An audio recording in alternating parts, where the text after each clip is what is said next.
నమస్కారం అండి. ఒక కాలేజ్‌లో ఫ్రెండ్స్ అంతా చదువుతా అంటారు.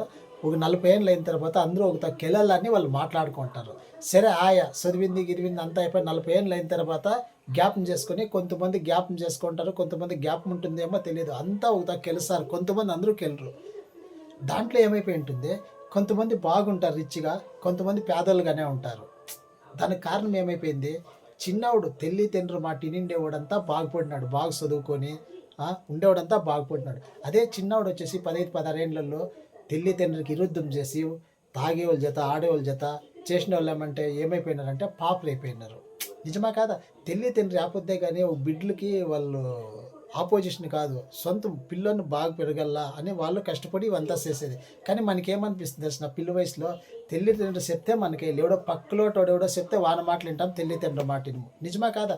సరే, ఇది పాత జనరేషన్ అయిపోయింది. ఇప్పుడు వస్తాండే పిల్లలకి నేనేమంటే చెప్తాండేది, దయచేసి 15, 16 ఏళ్ళ పిల్లలు తల్లిదండ్రుల మాట విని బాగా చదువుకొని ముందర ఏమన్నా పని చేసుకొని పోతారనుకో బాగుపడతారు.